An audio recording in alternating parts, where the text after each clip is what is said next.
მოგესალმებით, პატივცემულო მაყურებლებო. დღეს გთავაზობთ ვიქტორ მაქსიმენკოვის ვიდეოს მე-17 საუკუნის წარღვა რუსეთში, ტარტარიაში. ადრე ტარტარია თათრები კი არა, სინამდვილეში ტარტარიას უწოდებდნენ რუსებს ადრე. ჩვენ ყველას გვეგონა, რომ ტარტარია იყო თათრები. სინამდვილეში ტარტარია ნიშნავს რუსეთს და თქვენ ალბათ ზოგიერთი გაღიზიანდები რაშვაში აქ ჩვენ ქართველები ვარ და სლოვენები და ისინი ხო რუსები არიან და ძველი რუსები და ასე შემდეგ. კი ბატონო, გეთანხმებით, მაგრამ არ დავივიწყოთ, რომ სუფთა ქართველი ადრე გამოიყურებოდა უმრავლესობა ზუსტად როგორც სლავიანები. აბა გაიხსენეთ ცურამის ციხის ისტორია, ის ბიჭი ზურა, რომელიც ჩასვეს კედელში, მას ჰქონდა წითური თმები, ლურჯი თვალები, თეთრი ფერის კანი, ხო? ვის გავდა ზურა? ხო, ამიტომ ნუ ვიტყვით მაგას, რომ ჩვენ არ ვართ. ჩვენ ყველანი ვართ სლავენების შთამომავლობა. არა, გეთანხმებით. მოდით ახლა ამ თემას არ შევეხოთ, რატომ და მე მინდა თქვენ უბრალოდ მოგაწოდეთ ინფორმაცია. სიმართლე გითხრათ, ჯერ ბოლომდე მეც არ ვარ გარკვეული, მაგრამ რაღაც ზედაპირული წარმოდგენა მაინც მაქვს იმისა, რომ ჩვენ შეხედეთ, ჩეჩნები, ბევრ ერშია სლოვენური ერი, მაგალითად ოსები არიან სლოვენები და ირანელები შენარევი ენა აქვენ ირანული თურმე ოსებს, მე ოსური ენა რაც ჩვენ მგონია, ის არის სინამდვილეში ირანული ენა, ძველი ირანული ენა. და რამამ როდესაც დაიპყრო მთელი კავკასია, მთელი ტერიტორიები, მან ყველგან გაავრცელა ცოდნა, ააშენა ინსტიტუტები, რომ ხალხს ცოდნა მიეღო. თქვენ იცით, რომ ბაბილონი, ძველი ირანი იყო კოსმოპორტი ადრე და მე უბრალოდ თქვენ ახლა მინდა ახსნა თუ რა კატაკლიზმები მოხდა, რომელმაც გაანადგურა მთელი ცივილიზაციები. სხვათა შორის, აქამდე ცივილიზაცია როდესაც ვითარდებოდა, როდესაც ის მიაღწევდა განვითარების პიკს, ის ნადგურდებოდა. ყველა ცივილიზაციას ემართებოდა ასე და პირველი ცივილიზაცია, რომელმაც ფეხი შემოაბიჯა ტერაზე, იყვნენ შავკანიანები და ყვითელკანიანები ბაკარატინიდა. დიახ, ბაკარატინიდა. მაგრამ ის ცივილიზაცია, როდესაც თავის პიკს მიაღწია, განადგურდა. ასევე და ჩვენ ყველანი შემდეგ უკვე მე არ ვიცი, აი შეხედეთ, ფაქტიურად სლავიანებში ბოროვის წიგნის მიხედვით ყველა ნაციაში არის მონღოლოიდური დნმ. და იცით რა, აგი ყველაფერი ამის გარჩევა ახლა დროს წაიღეს და მე მინდა თქვენ უბრალოდ მოგიყვეთ მე-17 საუკუნის კატასტროფაზე რუსეთში. კი, მაქსიმენკოს აქვს ვიდეო მე-17 საუკუნის კატასტროფა ამერიკაში, მაგრამ სამწუხაროდ მე ვერ პოვლობ ინფორმაციას თუ რა ხდებოდა ამ დროს საქართველოში. საერთოდ რა ხდებოდა სხვადასხვა დროის განმავლობაში და ახლა მე თანამედროვე ინფორმაცია რაც აქვს ქართველების შთამომავლობას, მე მაგის არ წამს. იმიტომ რომ მეცნიერება არის კორუმპირებული. ახლა რომ მეცნიერებმა სიმართლე გითხრათ თქვენ, რაც იციან იმისი, ისინი დაკარგავენ სამუშაოს და დაკარგავენ ფიქსირებულ ხელფასს. ამიტომ იგივე დამწერლობას ეხება დამწერლობასაც ცალკე ვიდეოს დავუთმობ მე სპეციალურად. თქვენ იცით, რომ დამწერლო ასოები, რომელსაც ჩვენ ხმარობთ დამწერლობაში, ეკუთვნის სანსკრიტიდანაა ამოღებული. დიახ, სანსკრიტიდან. ხო და მოდით ახლა ჩვენ უბრალოდ მოვუსმინოთ, რადგან წარღნა, რომელიც მოხდა მე-17 საუკუნეში, ის აუცილებლად შეეხებოდა იმ ტერიტორიას და თან ქართველები არ ცხოვრობდნენ თავიდან შავი ზღვის ტერიტორიაზე. არ ცხოვრობდნენ. ქართველები მოგვიანებით მოსული და თემა, აი ახლა შევეხები უბრალოდ, მე აგრეთვე მინდა განვიხილო თემა ბასკებთან დაკავშირებით და ქართველებთან დაკავშირებით. ხო, ადრე ხომ არ იყო შერეული ქართველების შემდეგ პატარა-პატარა კუთხური ერები იყვნენ და ამიტომ რომ საქართველოს შეექმნათ, შეერინენ ერთმანეთში და დღევანდელი ადამიანი, რომელსაც ჩვენ ვხედავთ ჩვენ წინ, არის უკვე ამ ნარევების, ამ ნაზავების ბოლო პროდუქტი. ხო და მე ეჭვი მაქვს, რომ იბერიელები, ანუ ქართველები მოვიდნენ ესპანეთიდან, რადგან ახლა მე ისევ შევტოვებ, მაგრამ მაინც ვიტყვი, რადგან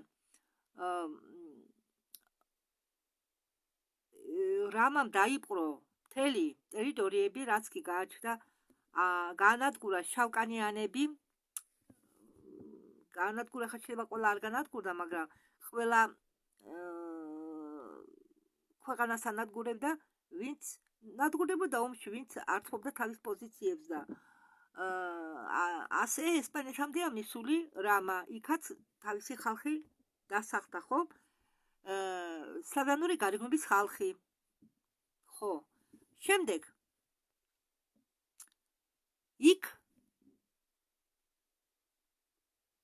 მივიდნენ ესპანეთში კონკისტადორები, როგორც მაშინ მათ ეწოდებოდათ, პორტუგალელები, იტალიელები, არგენტინელები და ნაწილი და ესპანეთს ადრე ერქვა იბერია.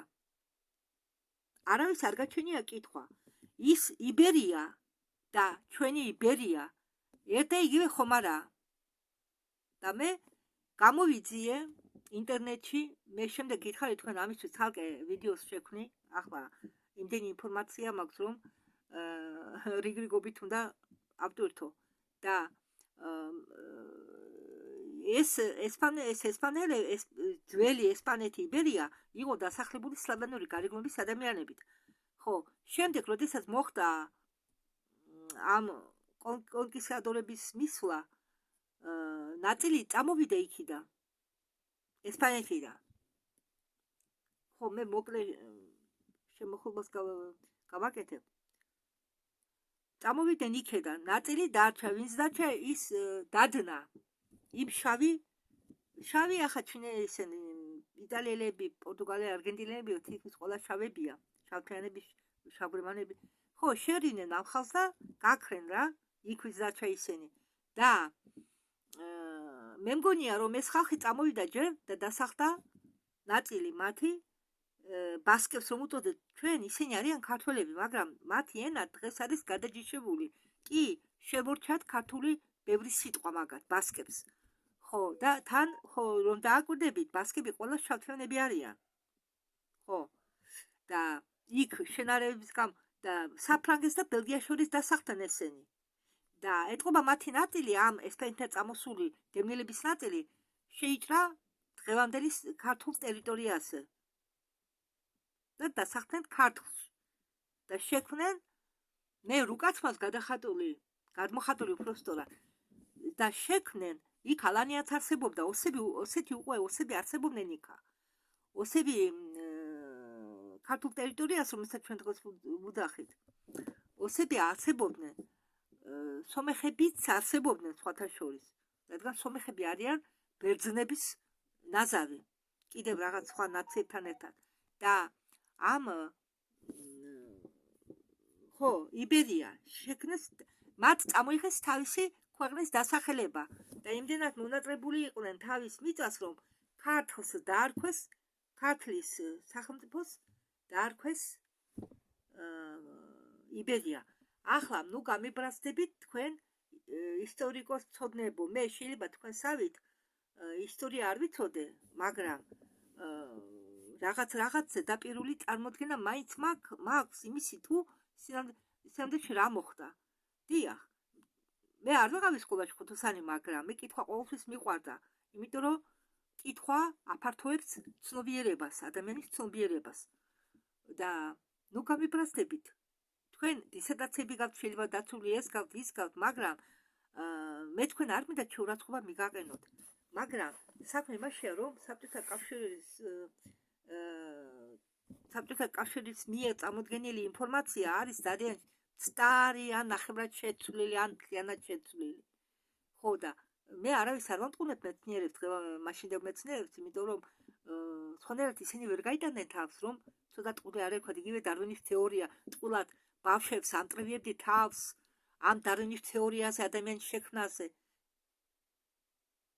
და ტყუილად რა დროზე რა ენერგიას აკარგვიებდნენ ბავშვებს, ხო, ამის სწავლაში.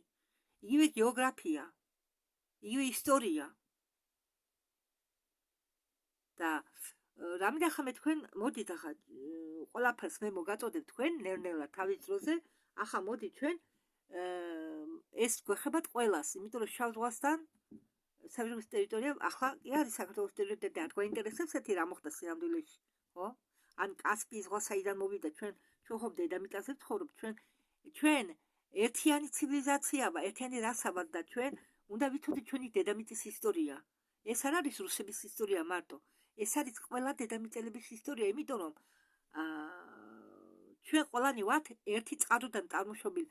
არა, ცდები ბორეების წიგნის მიხედვით ატლანტები ჩამოვიდა ლირიდან, ლირიანები არიან. შემდეგ ჰიპერბორეა იგივე დარია, ეს მე რო თქვენ ოთხკუთხედის განახეთ, რუკას ოთხკუთხედი ნაწილი არქტიკის ტერიტორიაზე. ესენი ეთყობა მოვიდნენ იმ დარიიდან, რომელიც გაანადგურეს მტრებმა. ხო, იმიტომ რომ ისინი იყვნენ სლავიანები თავიდანვე. შემდეგ ატლანტებს უნდათ ამ ჰიპერბორეის დაცვა. კი, ბორეები ამბობს, რომ მოვიდნენ მრავალ ძუძუთავებიანი მამაკაცები, ხალხიო. ხო და ეგენი განმოვლანდნენ და ვინც არ ცდება ის, ვინც არ იწიებს არაფერს და არ ცდილობს რამის გაგებას, ხო? ვინც უმოქმედოდეს ის არასდროს შეცდება. ხო და მოდით ეს გაარკვიეთ თქვენ თვითონ. მე მომისმენთ, მაგრამ თქვენ თვითონ სურვილი თუ გექნათ, შეგიძლიათ ეს ყველაფერი გაარკვიოთ, თუ რუსული ენა იცით და თუ ინგლისური იცით. არის ინგლისურად არ არის ეს ამბები, მგონი ეს მხოლოდ რუსულათა, ხო? კარგია რუსული თუ იცით, გაარკვიოთ. ხო და მე რამიდან ახლა გითხრათ თქვენ. შემდეგ ატლანტა როდესაც ჩაიძირა, იძირებოდა ატლანტა ნელ-ნელა, ჩაიძირა, უნდათ ეს ადგილი, ეს კუნძული ტულად, კუნძული დაიწია, ეს ყველაფერი ეკუთვნოდა ადრე დარიელებს, ჰიპერბორეებს. და შემდეგ ეს ხო იძირებოდა ნელ-ნელა, ხალხმა იცოდა რა მოხდებოდა მაშინდელი ჰოტელები, ვოლხოვს რომ უძახია, ისინი იყვნენ ნათელხილველები, მათ ჰქონდათ კოსმოსთან კავშირი, დედამიწასთან კავშირი, კონტაქტი და მაგათმა იცოდნენ რა მოხდებოდა, ამიტომ წინასწარ 15 წლით ადრე გააფრთხილეს ხალხი. რა შეიძლება მოხდარიყო და ხალხი ნელ-ნელა გადავიდა იქედან. წავიდნენ ურალის მთებისკენ, ალტაის მთებისკენ და იქ დასახლდნენ. და რამა იყო, ხო, და სკიფია შექმნეს. სკიფია რატომ? ატლანტების და ჰიპერბორეელების შენარევიდან გამოვიდა სკიფები. მაგრამ სკიფერები იყვნენ ძალიან პირდაპირ ხალხი, მათ ტყვილი არ შეეძლოთ. მამაცი ხალხი იყვნენ, თეთრი კანიანები. მე შეხვდა ერთხელ გოგონა მარმარილო კანით. არ გაგიკვირდეთ და რამიდან გითხრათ, ეს მხოლოდ მოკლე შინაც გიყვებით მე თქვენ ძალიან მოკლე. და აქედან გამომდინარე მე რამამ დაიპყრო მთელი დედამიწა, რადგან ორიონის თანავასკავად ორიონის სულმა დევახუშამ უთხრა, შენ უნდა დაიპყრო, არა და იქ სკიფიაში ადამიანის ხელთა შეჭრა ტარდებოდა და არ უნდა ომი გაეჩაღებინა რამას, თავის ძმები ამოეხოცა. მაგრამ რა გამოვიდა, ხომ ამოხოცა სხვები. ასე იყო ალბათ საჭირო, რადგან არის ზოგჯერ სიტუაციები, როდესაც ერთს უჭერს ხალხს კოსმოსი, ეს ხოლმე თამაშია, კი, თამაშია, მაგრამ როგორი მისაღებია ეს თამაში, ხო? სადაც შენ სულს ეხება ტკივილი, შენი ახლობელი სიკვდილისა, დანგრევისა, ხო? არა და ამიტომ არ უნდა მიეჯაჭოთ არაფერს. კი, ყველაფერი გქონდეთ, რისი საშუალება გაქვთ, შეგერგოთ, მაგრამ არ მიეჯაჭოთ, დაუშვათ. თუ ვინმე გაქურდათ ან დაკარგეთ ან რაცხა, თქვენი სული რომ არ გადაყვეს ამ ნივთს. ხო, მე კიდევ ერთი ისტორია ვიცი, როგორ შეიძლება მატერიალური ნივთი შეეხორცდეს სულს. კი, არის ასეთი ისტორიები. და მოდით ახლა ჩვენ გადავიდეთ გლობალურ კატასტროფაზე მე-11 საუკუნის წარღვნაზე, რომელიც მოხდა, ყველგან, მაგრამ ახლა ამჟამად მაქსიმბოლკოს უნდა ახსნას რუსეთის ტერიტორიები, იქ შავი ზღვასთან ახსენები და მე უბრალოდ ამას იმიტომ გიყვებით, რომ თქვენ გქონდეთ წარმოდგენა. შემდეგ ჩვენ ნელ-ნელა მივადგებით სხვა თემებსაც და იმედია ბოლოს მე მივახცევ იმ ქართველების ისტორიამდე, ნამდვილი ქართველობის ისტორიამდე, რომელიც ეკუთვნიან ამ საერთოდ თუ არსებობდნენ ამ დროს. არ მგონია, იმიტომ რომ სანამ ესპანეთს ეწერა, ესპანეთის რუკის ადგილას იბერია, ქართველობა სხვაგან არ იარსებებდა. აი, როდესაც დაიყურეს ესპანეთი, მაშინ დაიწყო საქართველოს ვაფშე ქართველები ვინ ვართ? ქართველები ჩვენ გავხდით ახლა მოგვიანებით, თორემ ადრე ვინ ვიყავით? იბერიელები, ლაზები, გურელები, იმერელები და ასე შემდეგ, ხო? ადრე ქართველებს ჩვენ არ გვიტახდა არავინ. ის შემდგომ, როდესაც შეერივა საქართველო ყველა ხალხი ერთმანეთს, სულთა კუთხური წარმომადგენელი არ არსებობს დღეს საქართველოში. ხო, ყველა ვართ შენარებები.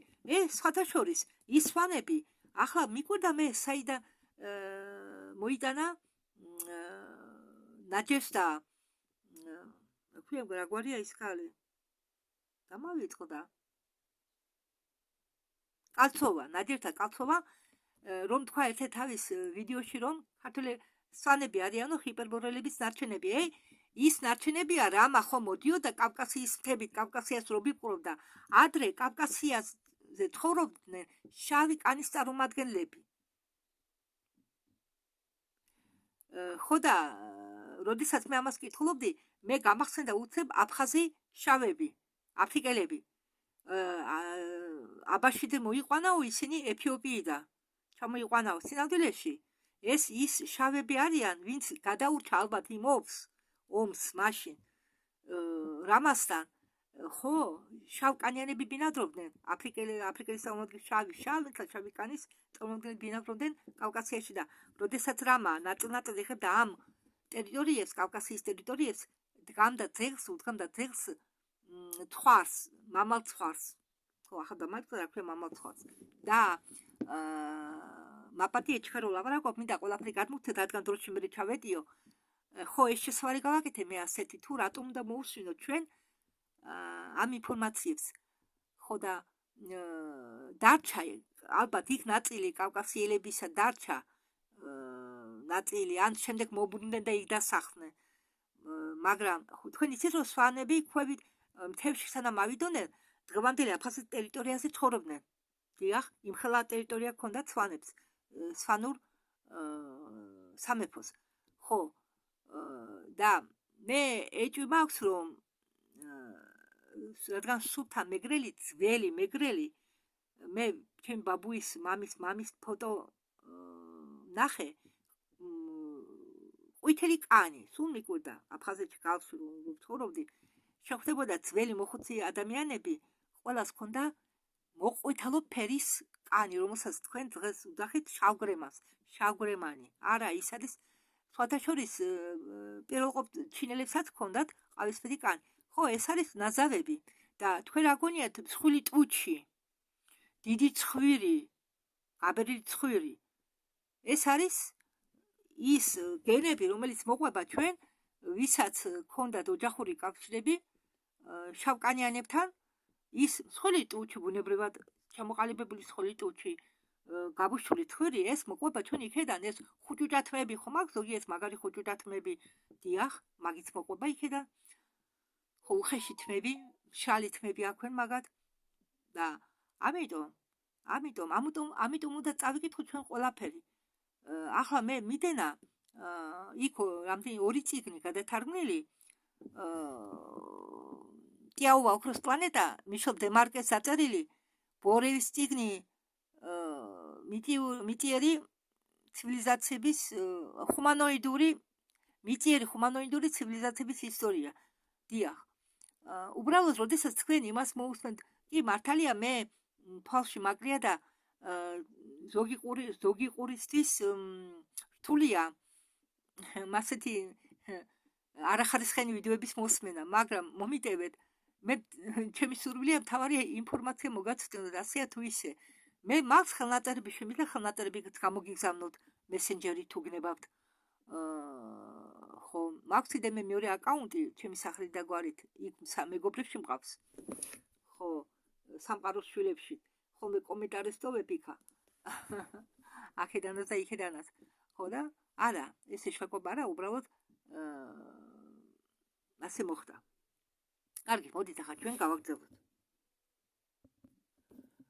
ხო და ავიღოთ ძველი რუკები. დენიელ ელეინი 1590 წლის რუკა. უდიდესი ტარტარია. არის სკიპის მემკვიდრე. ეს რუკა არის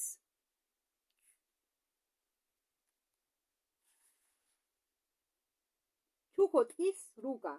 თანამედროვე რუსეთისა. მოიცადეთ, მე ახალ რუკას გაჩვენებ თქვენ.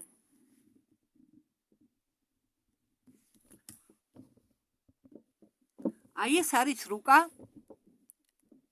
ოღონდ ეს არის, ეს არ არის 1590 წლის რუკა. ის შემდგომში იმას განახეთ. აი ეს ტერიტორია, წარღვნის ტერიტორია, რომელიც მოიცვა. ეს ტერიтория. Ხო. Ага, наход. Здравия всем слушателям и подписчикам моего канала. Тема нашей сегодняшней видеостатьи – это потоп 17 века в России, Тартарии. В прошлый раз мы рассмотрели с вами потоп в Америке того же периода. И сегодня рассмотрим, какие последствия этого потопа были для России и Тартарии. Мы сделаем то же самое. რუსეთისა, თანამედროვე რუსეთის რუკა, რომელიც პრასამშობლო არის წოდებული მათთვის. მოგოლებისა და ტარტარებისა. ხო, რუსეთი ახლა ქვია, თორემ ადრე, მოიცადეთ, ადრე, ხო, ეს სხვა რუკა უკვე მგონი. ხო, აი ესა ის რუკა. ესა ის რუკა. დენიელ კელერის რუკა 1990 წლის. მონღოლები და ტარტარები იყვნენ პრასამშობლო მე არასდროს გამოვთქვი ახლა. ტარტარე, ესე იგი, მონღოლური ტარტარების სამეფო იყო პრასამშობლო დღევანდელი რუსეთისა, ხო? ახლა სწორია.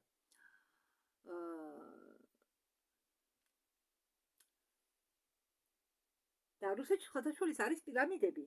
არის ყველაფერი. მეორე რუკაზე უჩვენებს უძველეს დიდ ქალაქს. კინძაის. ერთი წუთით ახავე განახებთ. აგიხსნით. დიახ, ადრე იყო ქალაქი კინძაი. Самое, что и прошлое.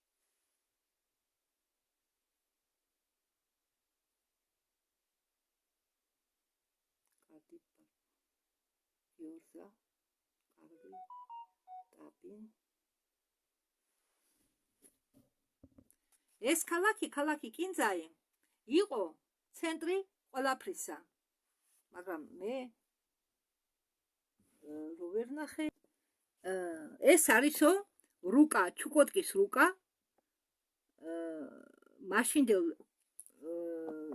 მაშინდელი დროის მასშტაბით და ესე იგი მონღოლების და თათრების ეს ცივილიზაცია იყვნენ სკიფების ცივილიზაცია.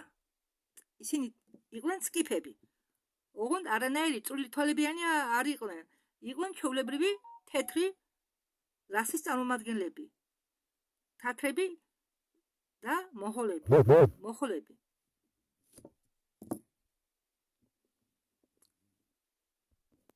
და როდესაც ჩვენ სკოლაში გვასწავლიდნენ თათრების და მონღოლების იგო, ესე იგი შემოსევები იყო სიამდვილეში არ იყვნენ ისინი, არც მონღოლები, არც თურქები, არც ესენი იყვნენ რუსეთიდან შემოსევები. მონღოლური იყო არ არსებობდა.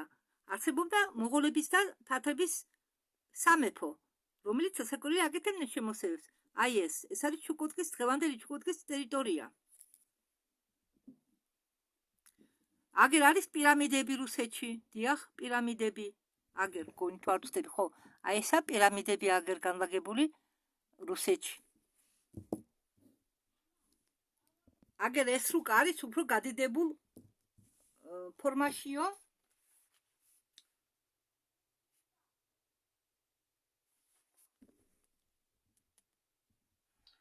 Вот вверху Чукотский автономный округ современной России с пирамидой. Вот очертания береговой линии. Самый большой город древности Кинзай. აი ეს ყოფილა კინძაი აქა.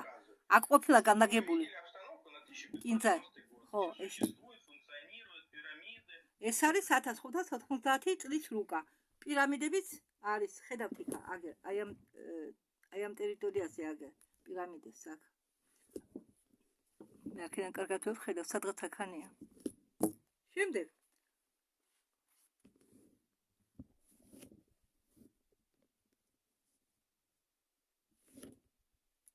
აგერ მოჩანსო ამერიკა, რომელსაც ადრე უძახდნენ ინდოეთს. აგერ აგერ. ხო, ახლა ჩვენ გავარკვიოთო თუ რა დაემართაო დალნე ვოსტოკს, შორეულ აღმოსავლეთ, რუსეთის შორეულ აღმოსავლეთთან ითარგმნება დალნე ვოსტოკი და ჩინეთს რა დაემართაო. ხო, ეს არის სამყაროს ცენტრი, ეს უზარმაზარი ქალაქი კინძა. აქანი კი არის სამართავის ცენტრი, საიდანაც მართავდნენ ეს თათრები და მონღოლები. ეს არის სანაპირო ხაზი. ეს არის სანაპირო ხაზი. ეს არის ურბანოს რუკა 1587 წლის.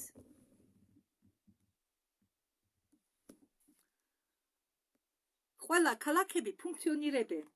ამერიკაც ცნობილია იმ პერიოდისის კიდევ ერთი რუკა არის, მაგრამ ჯერ ამას გავხედოთ აბა რა სიტყვის. ხო, ეს არის მონტე ურბანოს რუკა, როგორც გითხარით. აგერ ჩანს როგორ დაცურავენ გემები, აქანე ხა შორიდან კარგად ვხედავ. ხო, იქ ჩანს როგორ დაცურავენ გემები. ხო, ახლა რისი თქმა უნდა ვიქტორს ისახა ჩვენ გვანახებს კატასტროფამდე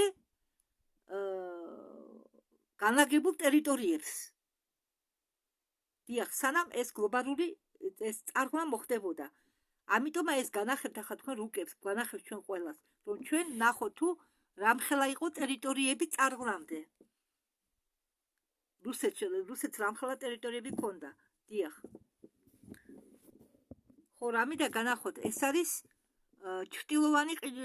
ჩრდილოყინულოვანი ოკეანე და აქ გადიან აგერ ხედავთ გემები. აგერ მოძრაობს ტრანსპორტი აქ ამაში გადის. ხო, იმ დროისთვის იაპონიაც იყო ნაცნობი. ცნობილი უბრალოდ. ახლა მე თქვენ გაჩვენეთ კიდე ერთ რუკას, მერიანის რუკას, მათაუსი მერიანის რუკას 1938 წლისა. აქაც ყველაფერი მის ადგილზეა, პირამიდებიც და ქალაქებიც. ახლა განახებთ. აგერ აქაც იგივე არაფერი შეცვლილა. ეს შეგიძლიათ თქვენ ნახოთ, ვისაც რუკები გაინტერესებთ. ახლა მე ამაში არ ჩავიძიები, დრო მიდის. ახლა შემდეგი რუკა არის ვილენ ჯანსონ ბლუს რუკა 1640 წლის. აქაც ყველაფერი ადგილზეა და ყველაფერი ფუნქციონირებს და ხდება რაღაც კატასტროფები რიგრიგობით. ხო, წარღვნამდე რუკებს თუ დააკვირდებით, კასპი მოგრძო ფორმისაა და არის მის ადგილზე. დიახ, კასპის დააკვეთით დიდი მნიშვნელობა აქვს. კასპი იცვლის მერე ფორმას და ბაიკალიც მის ადგილზეა. ბაიკალი მაშინ იყო ტბა. ვილემ ჯენსონის რუკა 1640 წლის აგერ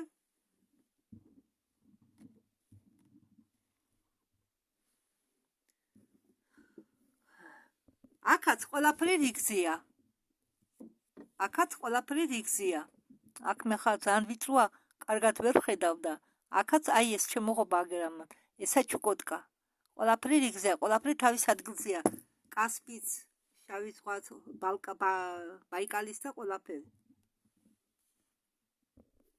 ახლა რაშია საქმე? ხდება ამის შემდეგ კატასტროფები რიგ-რიგობით. ხო, აგერ ახლა მე წელს ვიტყვი. ტაბულა აქვს შექმნილი ვიქტორს მაქსიმენკოვს და მე ადარიგის დაცვით წლების მიხედვით თქვენ წაგიკითხავთ ამ ტაბულას. 1645 წელი. ფილიპინა, ვულკანი ტაალის ამოფრქვევა. 1645 წელი. თებერვალი, იაპონია, ვულკან ასამას ამოფრქვევა. 1646 წელი. აპრილი, ცუნამი იტალიაში. 1646 წელი. ივლისი, ვულკანი მაკიანის ამოფრქვევა ინდონეზიაში. 1646 წელი. წითელი წვიმა ბელგიაში. 1646 წელი. დიფტერიის ეპიდემია ევროპაში. 1647 წელი. მაისი, ცუნამი პერუში. 1647 წელი. 13 მაისი.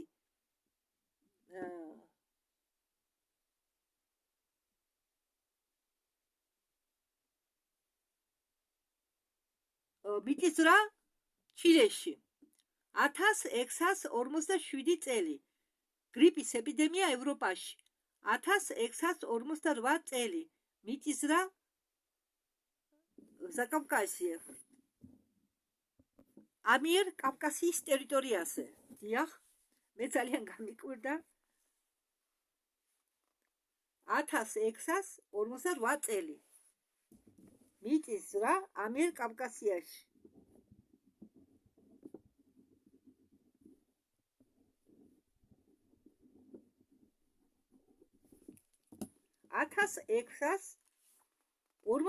წელი. ვულკანი ტერნატეს ამოფრქვევა ინდონეზიაში. 1648 წელი.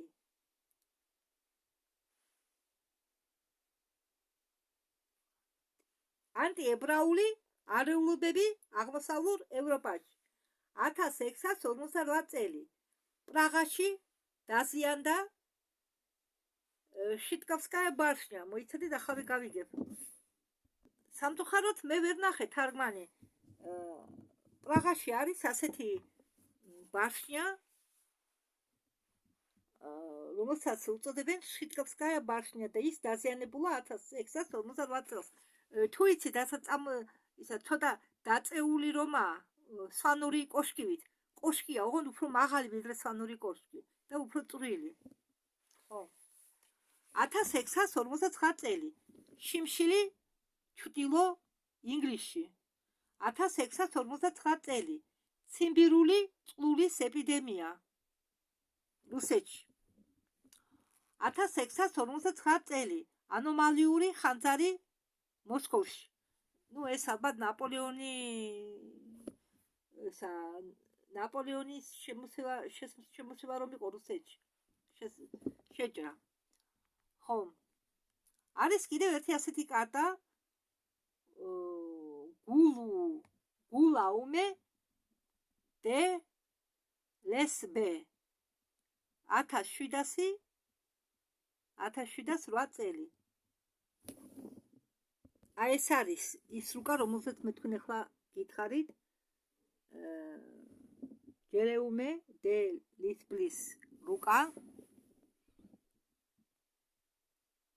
ეს არის პლანეტარული რუკა. ნუ იმ დროს ასე დახაზეს. მოგვიანებით ყველა რუკები რაც იყო ჩამოთვლილი იბეჭდებოდა თავიდან იმ ძველი რუკებიდან და ვიქტორია ამბობს რომ ყველაზე ადეკვატური რუკა მე ვნახეო 1640 წლისო და 18 საუკუნის დასაწყისში რუკებს როდესაც ბეჭდავდნენ ამ რუკების ბეჭდავის გონი საერთოდ დაავიწყდათ თუ ტერიტორიები როგორ გამოიყურებოდა ადრე ის ტერიტორიები რომლებიც ახლა არ არის ამ ახალ რუკებზე შედარებით მოგვიანებით რუკებზე და კასპიასაც დაემართაო რაღაც მეტამორფოზები. ეს იგი კასპი შეიცვალაო, რომელზეც ახლა ვისაუბრებთო. დილინჯი 2 1706 წლის და ეს ხო 1706 წლის რუკა, მაგრამ ეს რუკა შემდეგ გადაიბეჭდა 1734 წელს. და ჩუკოტკის ავტონომიურ ოკრუგში სად არის ჩუკოტკის ასტრონომიის მოპატიეთა მე ახატვინი. ჩუკოტკის ავტონომიური ოკრუგი სად დაიკარგა? არ არის ჩუკოტკის ავტონომიური ოკრუგი. აქ არის წყალი. გავიდა? ხო. გავიდა 120 წელი. გავიდა 120 წელზე ნაკლები. რა მოხდა ამ პერიოდში?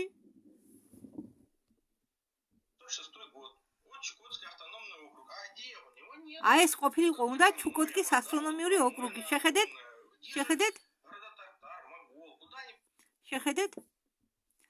აგერ ეს არის აქანი ჩუკოტკის ნახევარი ტერიტორია არის წყლის ქვეშ. ნახეთ რომ ამხელა ტერიტორია იყო ჩუკოტკის ოკრუგი. ჩუკოტკის ავტონომიური ოკრუგი და შეხედეთ ამხელა ჩამოიჭრა წყლით. ესე იგი წარღვნა იყო და წარღვნამ დაფარა წყლით ეს ტერიტორია.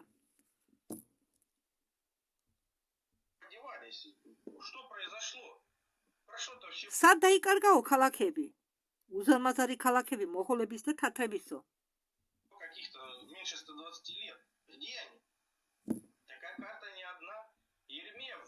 და მასეთი რუკა ერთადერთი არ არისო. იერემია ვოლფი 1710 წლის რუკა. იერემია ვოლფი შედგენილი. სად არის ეს ტერიტორია? ნუ თუ კარტოგრაფებს ერთბაშად ყველა კარტოგრაფებს ერთბაშად დაემართათ ამნეზია, ანუ სკლეროსი.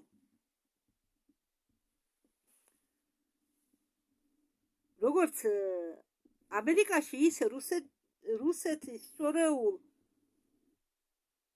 აღმოსავლეთთან დაკავშირებით, ისე იგი დალნევ ვოსტოკთან დაკავშირებით. სად არის? უფრო ახლოს კი მოვიტან ამას. მაგრამ იცით რა, დაიმახსოვრეთ, ვისაც რუკები გაინტერესებთ, ვინც რუკებით ხარ დაინტერესებული, ეს არის იერემია ვოლფის 1710 წლის რუკა. შეხედეთ ახლა ამ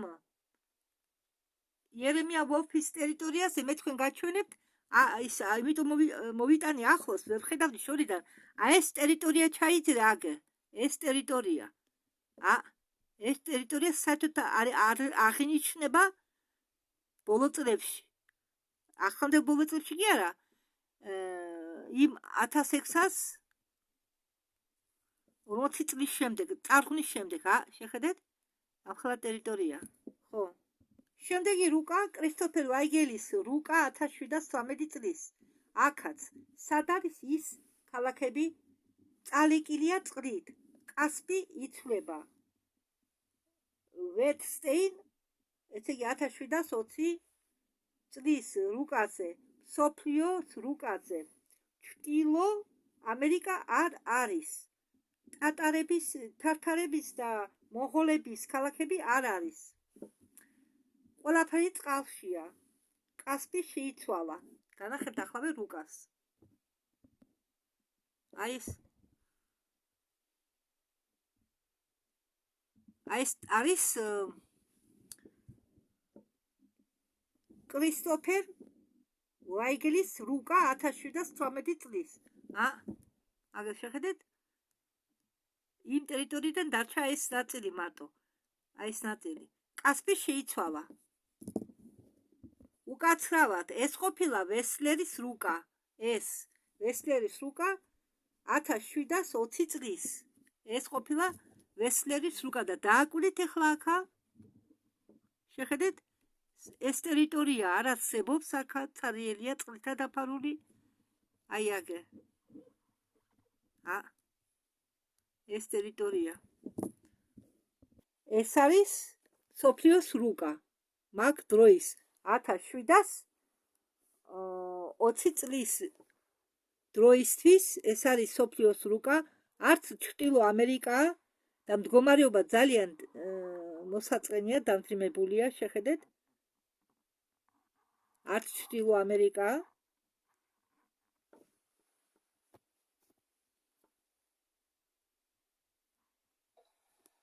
О чем отдельная статья?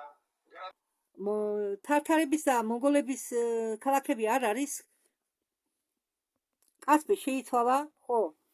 მონღოლების და თათრების ტერიტორიები, ქალაქები არ არის, ყველაფერი წყლითა დაფარული.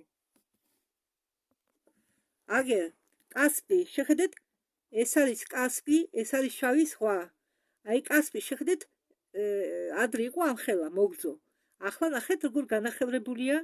აი ეს ჩუკოტკის ოკრუგის ავტონომიური ოკრუგის ტერიტორია გაქრა, ერთ სიცხენ დარჩა. კი, აქანე რაღაც ხმელეთი ჩანს, მაგრამ ეს ხმელეთი დაჭაობებულია. კიდევ ერთი რუკა, იოგან ბატისტი ხოხმანის რუკა 1728 წლის 1728 წლის დათარიღებული. სად არის თათარო-მონღოლების ქალაქები? არ არის. ოკეანეთა დაფარული და კასპი. კასპით შეიცვალა, ნახეთ? ესა კასპის ფორმა ამ წლის დათარიღებით. ეს შავი ზღვა. ხო. შეიძლება ზოგმა თქვას, მე რა თქმა უნდა, რაში მაინტერესებს სლოვენების ისტორია. შეხედეთ? შეხედეთ? აი ტერიტორია. აბიერ კავკასიის ტერიტორია, კავკასიის ტერიტორია, კავკასიის უღელტეხილი, ხო? აი შეხედეთ. ეს არის ეს პატარა ტერიტორია და როგორ არ უნდა გვაინტერესებდეს ჩვენ. რა ვართ ჩვენ? ჩვენ რა ვართ? ჩვენ პატარა ნაციები, პატარა ნაციებს ანადგურებდნენ, რადგან არაფერი მნიშვნელობა მათთვის არ ქონდათ. ესა უბრალოდ თამაში. პატარა ნაციები ან ნადგურდება, ან ასიმილაციის განიცდის სხვა ერებთან.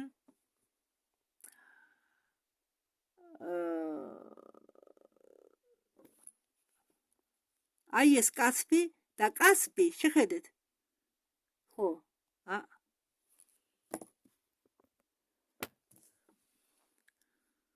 კასპი და ყირიმი არასტური ფორმის არისო. ყირიმი სადღაც აქა, უკრაინა, ჩვენ აქეთ ვართ, ეს აფხაზეთი, უკრაინა აქ მდებარეობს სადღაც, ხო?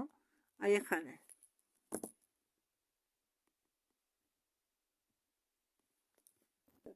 ეს არის ჰერმან მოლის რუკა 1729 წლის. სად არის ის დიდი უზარმაზარი ქალაქები? კასპისაც ჭირს რაღაცა. აი ესა კასპი. კასპისაც ჭირსო რაღაცა. აი ეს შეხედეთ, მხოლოდ ჩუკოტკის რაღაც ნაწილი. ეს არის მატაუს სეუტერის რუკა 1730 წლის. ეს არის სოფლიო რუკა. მაშინდელი სოფლიო რუკა. ჩრდილო ამერიკა არ არის. არც ტატარების და მონღოლების ქალაქებია. შეხედეთ? არც მონღოლების და ტატარების ქალაქები და არც ჩრდილო ამერიკა. და მხოლოდ რუკაზე იოგან მაიკლ ბროფსტის რუკაზე 1793 წლის მხოლოდ უკაცრავად ეს არის იოჰან მაიკლ ბროფსტის რუკა 1793 წლის და მხოლოდ ამ რუკაზე ჩვენ მივიღეთ უფრო ადეკვატური პასუხი იქ რა ხდება. ხედავთ ამ რუკაზე ოკეანეს და იქ არის იმ ადგილზე ჩანს ხეების ტოტები, ტერიტორიის ნარჩენები, რომელიც გახდება ან სახალხო ან ხო ჩანს ტოტები, ტერიტორიების ნარჩენები, რომლებიც მომავალში გახდებაო ან სახალინი, ან კამჩატკა, მაგრამ იქ ქალაქები არ არის. კასპი შეიცვალა. მოიცადეთ, ნახოთ, ახლა კარგად დავაკვირდეთ. შეხედეთ, აი. აქ ამ ტერიტორიებს, სადაც ადრე იყო ჩუქოტკა განლაგებული, არისო რაღაც ტოტები, ტოტების მაგვარი. ხეები ჩანს ხოლოდ. ან ზოგი ტერიტორია დაჭაობებულია და აი ეს ადგილები არის მომავალში სახალინის ან კამჩატკის ადგილი, რომელიც ამოვალბად მიწიდან. აი შეხედეთ, რამხელა ადგილი დაიკარგა. ხო, შემდეგ სახალინი გაჩნდება აქ და კამჩატკა გაჩნდება აქ, იაპონიასთან ახლოს. აქ ვერ ხედავ სადა იაპონია.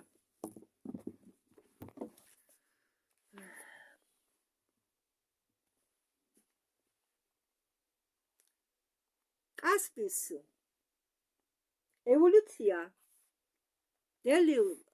მოიცადეთ ეს შემდეგი რუკა. ხო, ნახეთ კასპი როგორია. ხო, რა პატარა. ახლა შემდეგ რუკაზე ნახავთ თქვენ.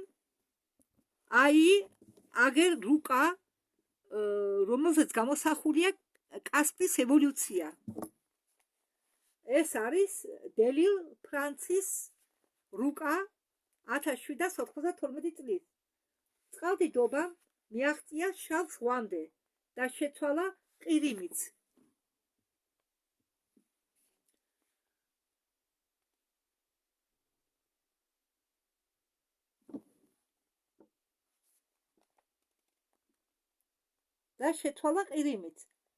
მიაღწია პერეშეიკამდე, ანუ ყურემდე ალბათ. ხო, ყურემდე.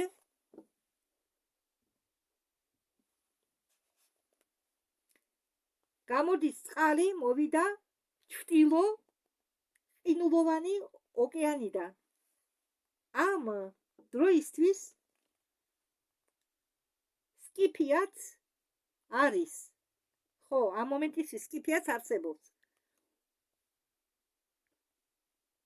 ტარტარიაც არის. კასპის დაპატარავება მოგვიანებით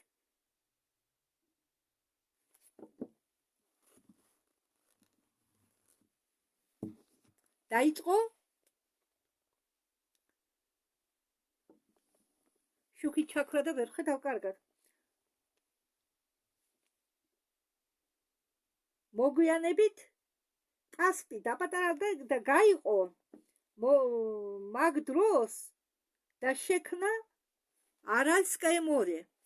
ხო, კასპი ხო დაპატარავდა, წყალდიდობა რო უკან დაიხია წყლებმა, კასპი დაშრა და გაიყო ორად. არალსკაია მორე შეიქმნა, მაშინ მაგ პერიოდში შეიქმნა არალსკაია მორე. ეს მე არ ვიცოდი არალსკაია მორე თუ კასპისგან შეიქმნა. ხო, მაგ პერიოდში შეიქმნა არალსკაია მორე. და შემდეგ ეს რუკა აჩვენებს რუსეთის დატბორის სქემას. ხო, რომელი რუკა? ნახავთ ახლა. მოდით ახლა ჯერ გავარკვიოთ კარგად. ეს არის კასპის რუკა. ეს არის კასპის რუკა. ხომ ხედავთ? კასპი როგორ შეიცვალა? შეხედეთ? კასპი. ბოლო ეს არის ბოლო. კასპის ფორმა. აგერ არალსკაია მორე. ეს. ახლა მე მინდა თქვენ აგერ ზედა სურათს დახედეთ, როგორ ხდებოდა დატბორვა რუსეთის. შეხედეთ, როგორ წამოვიდა წყლები. ეს არის კიდევ ამის დიდი რუკა, მაგრამ აი შეხედეთ, ეს ყველა დატბორვაა. ზღვაც რამხელა გადიდებულია, შავი ზღვა. ხო, კასპი რამხელა. ხო, ხედავთ, წყლებმა დატბორეს ტერიტორიები და რაც ჭაობებია, თუ სადმე ჭაობებია, ეს არის იმის ნიშანი, რომ ოდესღაც, არაერთი რასაკვირველია, ის იყო წარღვნა. პერსიდულ, ესე იგი, ყურამდეც კი მივიდა წყალდიდობა. აგერ ამ რუკაზე ჩანს, აგერ შეხედეთ, ეს კასპია, ეს არის შავი ზღვა, ეს არის წყლები წამოსული, წარღვნის დროს, წყალდიდობის დროს, შეხედეთ. ეს წყლების ნაკადი, რომელიც წამოვიდა ჩრდილოვან ყინულოვან ოკეანიდან და დატბორა. ეს დატბორის გზები, აგრ შავი ზღვა, შავ ზღვაში. წამოიდგინეთ, ეს თუ დაიტბორა, ეს ახლა ამან რუსეთის მიმართულებით აჩვენებს ვიქტორი ახლა ნაკადებს წყლისა, მაგრამ თქვენ ახლა წარმოიდგინეთ, ამ შავი ზღვის ტერიტორიაზე რა ამბავი ხდებოდეს იქნება იმ დროს, სადაც დაბებია იქა, დაბალი ზონები, ისინი ხო ყველა დაიტბორებოდა თითქმის, ხო, ყველგან. აუცილებლად დაიტბორებოდა და მე მჯერა, კი იყო პერიოდი, როდესაც კასპი შეერთებული იყო, შავ ზღვას არა ახლა შეერთებული. მითხარით? ხო, ეს მიახლოებითი რუკაა, თორე სინამდვილეში რა ხდებოდა ვინ იცის. ამ წყალდიდობამ ყირიმით შეცვალა. ხო, ეს ცვლილებები შეიძლება ნახოთ სამსონის რუკაზე 1666 წლის დათარიღებით ყირიმი. აი, ყირიმი როგორ შეიცვალა. ამის ნახვა შეიძლება ყირიმის მოხაზულობის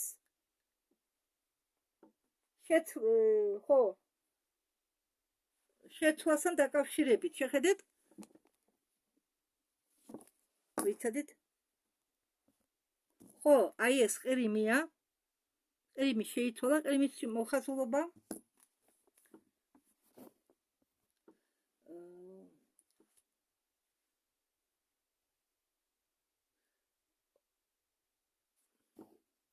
შემდეგ რუკაზე, ვის ხერის რუკაზე, ეს არის ყირიმი 1709 წლის, აგერ ყირიმი 1709 წლის, აი ეს არის მესამენაირი ყირიმი 1709 წლის შემდეგ, ეს არის 1799 წელი. რუკა ურზის რაცა გვარი აქვს სასწაული. ერთი წუთით ნახა. ხო, ესე იგი, ეს არის მე-18 საუკუნის ბოლო, მე-19 საუკუნის დასაწყისი. კასპი სრულიად სხვანაირია, ის გაიყო არალზე და კასპზე და რუსეთის შორეულ აღმოსავლეთში შეიქმნა охотское море, охотის ზღვა. აქ ჩანს, არ ვიცი. მოიცადეთ? და ყირიმის გარშემო და საერთოდ დატბორილ ტერიტორიებზე კუნძულები რომ ჩანს, ეს სავარაუდოდ იყო საზღვრები სკიფიისა, ტარტარიისა და გვერდი ადგილები ჭაობებია. ფაქტიურად, როგორც მე თქვენ გითხარით, ჭაობები ფაქტიურად გაყინულ ფორმაში. ხო, სადაც გაიყინა ტერიტორიები, იმ ტერიტორიებზე, როდესაც წყალდიდობა მოვიდა, მოაწვა წყლები და ამ მომენტში დაიხრჩო ხალხი, ცხოველები, რაც კი ცხოველები მაშინ იყო, წყალმა დაახრჩო, ის ადგილები უცებ გაიყინა, უცებ და როდესაც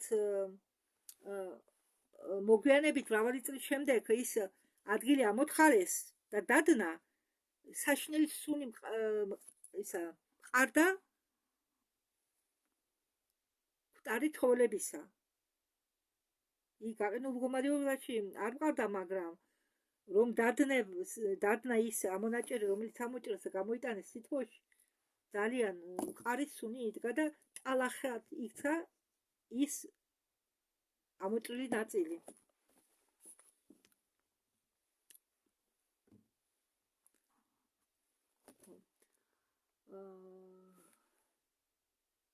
ხო, რას ნიშნავს ახლა იგა? ხომ ჩვენ გვასწავლდნენ ისტორიაში მანგოლა ტატარსკაი იგა. სინამდვილეში სიტყვა იგა იგო იგო იწერება, მაგრამ იგა იკითხება. ქართულზე თარგმნისას ნიშნავს წესრიგს. ესე იგი, რა ყოფილა მანგოლა ტატარსკაი იგა? მონღოლების და თათრების წესრიგი. ხო? ეს იქ ნაჩვენებია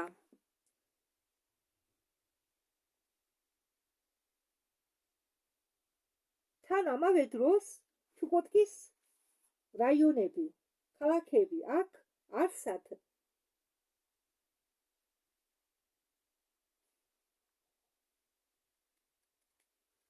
არ ჩაძირულა, აქ არსად ჩაძირულა, აქ მდინარეები არ არის უკვე, მაგრამ ქალაქების ნარჩენები შემონახულია.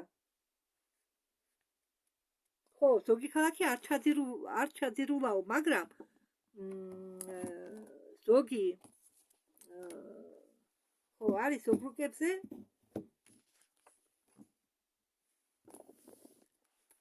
მდინარეები გამქრალია. დანგრეულია ეტყობა წყლის ტალღამ ჩაძირა რაღაც მომენტით, შემდეგ რომ დაიწია დარჩა დაგრული შენობები, მაგრამ მდინარეები არა. მდინარეები გაქრა. მაგ კატასტროფის დროს დაიღუპა გიგანტებიც.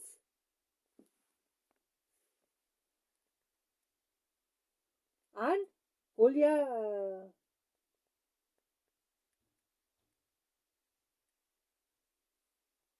ხო, იმ კატასტროფის დროს დაიღუპა გიგანტებიც. ან მომავლისთვის დაპატარავდნენ, რადგან წნევა დაიწია მაგ კატასტროფის შემდეგ. მოტე ურბანო კოსმოლოგია 1587 წელი. ეს ხოლმე ამაზე შევჩერდი ერთი წუთით, ნახავ დაბა რა აქვს კიდევ საინტერესო ვიქტორს დარჩენილი. ეს არის მე-16 საუკუნის რუკა, სადაც აღბეჭდილია მამანტები. ეს არის რუკა 1630 წლის, აქანი აღბეჭდილია ამერიკის კონტურები, ციმბირის კონტურები, ჩუკოტკის კონტურები. ეს არის ასიის რუკა. შეხედეთ? აგერ მამონტები ჩანს, არ ხედავთ? ცოცხალი მამონტები. და ეს რუკა არის 1630 წლის რუკა. ეს ყო მესამე დამოწმება იმისა, რომ მამონტები არსებობენო. ხო, და ეს ამოწმებს იმას, რომ წარღვნამდე არსებობდნენ მამონტები და წარღვნა სავარაუდოდ მოხდა 1655 წლისთვის. და ჩვენ რა გვაქვს მე-18 საუკუნის ბოლოსთვის და მე-19 საუკუნის დასაწყისისთვის? კასპი გვაქვს სხვანაირი. კასპი გაიყო ორად, არალურ ზღვაზე და კასპიზე და რუსეთის ჩრდილოეთისკენ შეიქმნა ახოცკაი მორე. ხო, და სხვა ნაწილას ეს არის თითქმის ჭაობები, გაყინული ცხოველებით და გაყინული წყლით. აი ეს ტერიტორია. აგერ მოიცადეთ, გავასწორებ ახლა. აი ეს ტერიტორია.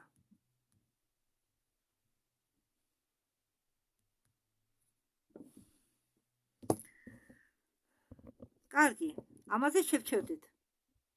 დროებით.